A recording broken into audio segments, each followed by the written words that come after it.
আমি পদ্মজা। পর্ব ১২। লিখেছেন ইলমা বেহরুজ। বটগাছের সামনে চিন্তিত ভঙ্গিতে দাঁড়িয়ে আছে লিখন। শীতের শুষ্কতায় বটগাছের অধিকাংশ পাতা ঝরে পড়েছে। লিখনের কাছে শীতকাল খুবই অপছন্দের ঋতু। শীত চরম শুষ্কতার রূপ নিয়ে প্রকৃতির উপর ঝেঁকে বসে থাকে, যা সহ্য হয় না লিখনের। ঠান্ডা লেগেই থাকে। ছোট থেকে কয়েকবার নিউমোনিয়ায় ভুগেছে। সে মনে প্রাণে বিশ্বাস করে রুক্ষতা, তিক্ততা ও বিষাদের প্রতিমূর্তি শীতকাল। তখন পদ্মজা এত দ্রুত হাঁটছিল যে মনে হচ্ছিল সে পালাতে চাইছে। লিখন আর এগোয়নি, পালাতে দিল পদ্মজাকে। মগা বলেছে পদ্মজার লোক সমাজের ভয় খুব। তাই লিখন এই নির্জন মাঠের পাশে বটগাছের নিচে দাঁড়িয়ে আছে। পদ্মজা এই পথ দিয়েই বাড়ি ফিরবে, তখন যদি একটু কথা বলা যায়। পদ্মজা জড়সড় হয়ে হাঁটছে, বারবার জিহ্বা দিয়ে ঠোঁট ভিজিয়ে নিচ্ছে।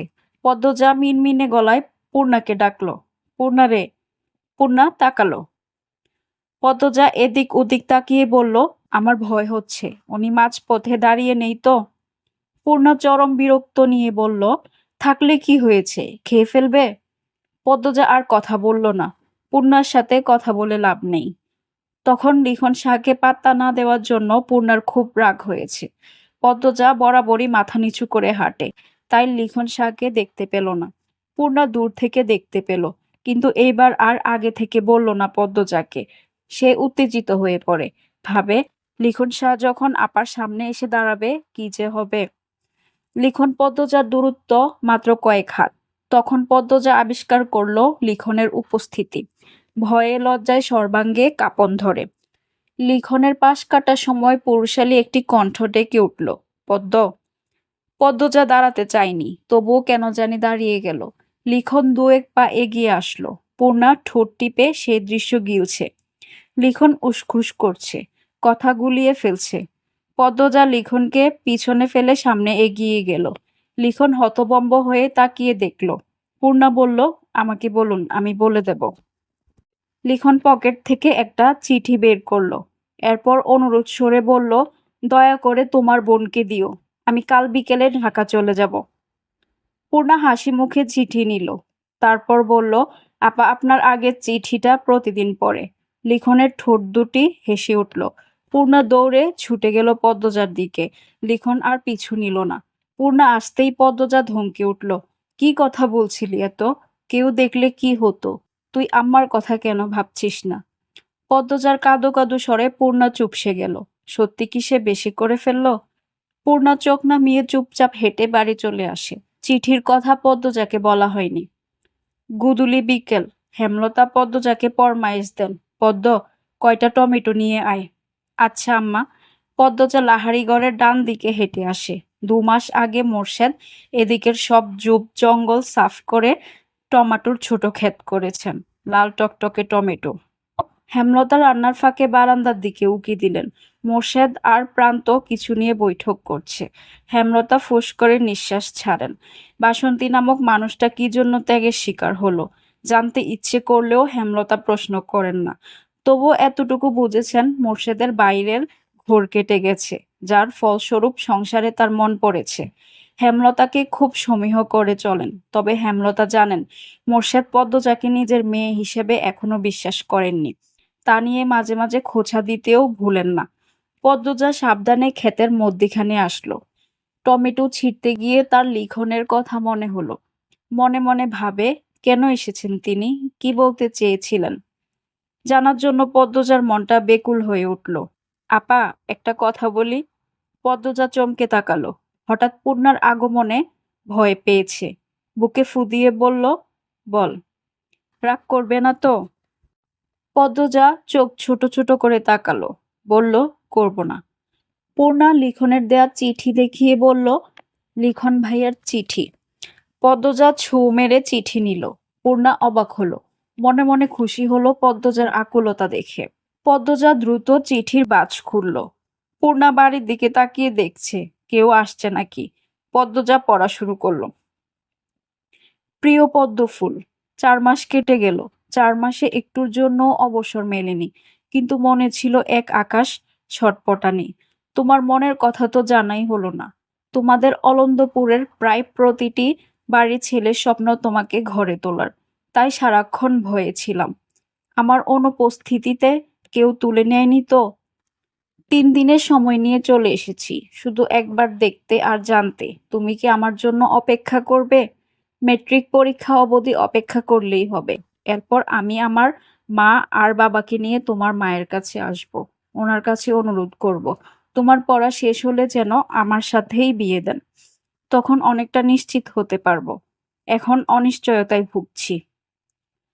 আমি গুছিয়ে লিখতে পারছি না আজ। কয়েকটা চিঠি লিখেছি, একটাও মনমতো হয়নি। অনুগ্রহ করে তুমি মানিয়ে নিও। ইতি লিখন শাহ। বাড়ির সবাই ঘুমে। পদ্মজা চুপি চুপি উঠে বসলো পড়ার টেবিলে। রাত অনেক। গাছের পাতায় নিশ্চয়ই শিশির বিন্দু জমেছে। এরপর ভোর রাতে টিনের চালে শিশির কণা বড় বড় ফোঁটায় বৃষ্টির মতো ঝরবে। গা হিম করা ঠান্ডা। তা উপেক্ষা করে পদ্মজা হাতে কলম তুলে নিল। সাদা কাগজে লিখল, অপেক্ষা করব আমি। এরপর কাগজটা ভাঁজ করে বালিশের তলায় রেখে শুয়ে পড়ল। ফজরের নামাজ পড়ে 4 ভাই বোন পড়তে বসলো। পড়ায় মন টিকছে না পদ্মজার। বই আনার ছুতোই পদ্মজা রুমে গেল। রাতে লেখা কাগজটা ছিঁড়ে কুটি কুটি করে জানালার বাইরে ফেলে দিল। এরপর আবার নতুন করে লিখল, আমার আম্মা যা চান তাই হবে। পড়া শেষে নিয়ম মাফিক ঘাটে আসলো পদ্মজা। হাতের মুঠোয় 3টা চিঠি, 2টো লিখনের, একটা তার লেখা। পূর্ণও পাশে। প্রেমাপ্রান্ত বাড়ি জুড়ে ছুটাছুটি করছে। সামনের কোনো কিছু ঠিকমতো দেখা যাচ্ছে না। সবকিছুই অস্পষ্ট। কুয়াশার স্তর এত ঘন যে দেখে মনে হচ্ছে সামনে কুয়াশার পাহাড় দাঁড়িয়ে আছে। সেই পাহাড় ভেদ করে একটা নৌকা এসে ঘাটে ভিড়ে। নৌকায় লিখন আর মগা। আকস্মিক ঘটনায় পদ্মজার পিল চমকে উঠল। পালানোর মতো শক্তিটুকু পায়ে নেই। লিখন মায়া ভরা কণ্ঠে পদ্মজার উদ্দেশ্যে বলল, আমি বাধ্য হয়ে এসেছি, আজ বিকেলে চলে যাব। মগা বলল, প্রতিদিন সকালে ঘাটে নাকি বসো তুমি, তাই এসেছি। পদ্মজা মনে মনে সূরা ইউনুস পড়ছে। ভয়ে বুক দুরুদুরু করছে। মা দেখে ফেললে কি হবে, বা অন্য কেউ।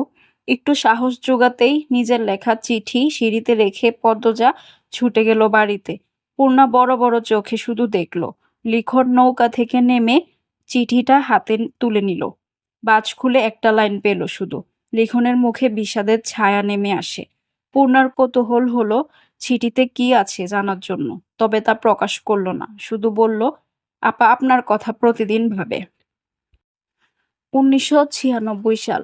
পদ্মজা থেমে থেমে কাঁপছে। হাঁটুর উপর মুখ লুকিয়ে রেখেছে। তুষার কালো চাদর তার গায়ে টেনে দিল। পদ্মজা চোখ তুলে তাকালো।